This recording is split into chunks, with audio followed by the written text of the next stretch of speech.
So the idea came to me. I'd been walking around school, and it was about the time of Yom HaShoah, and I realised that there wasn't a place in the school where students could focus on the Shoah. We put out a message to the parents if they'd like to have their families included. We took those photos and one by one pieced them into the blocks on the memorial.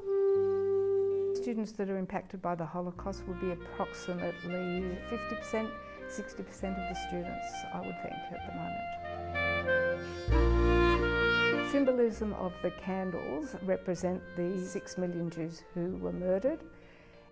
So the Kaddish stones symbolise the Kaddish prayer. The Kaddish prayer is said for each of the survivors of the Holocaust.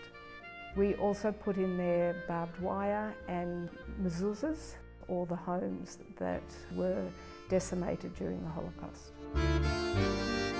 There is a menorah in the memorial which is standing freely, which comes from an army division. It represents the hope that we have, that we now have an IDF force, and that IDF force, we can now stand up. The founders of the school were mostly Holocaust survivors.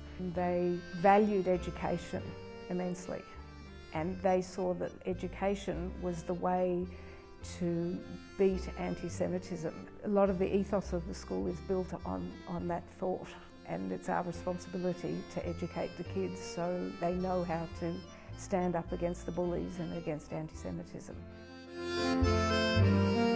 There is a story of Rav Lau. He was a little boy during the Holocaust. He'd been in the concentration camp for quite a long time. The brother was being taken away. The brother came to him and said, "You know, there is a place in the world called Eretz Yisrael."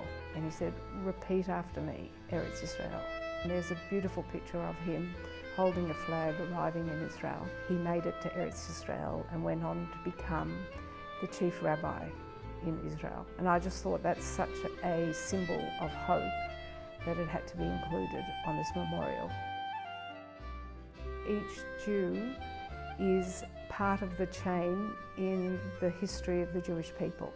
The students should realise that they now have to take the responsibility and write their own chapter in the life of the Jewish people and be part of the Jewish people.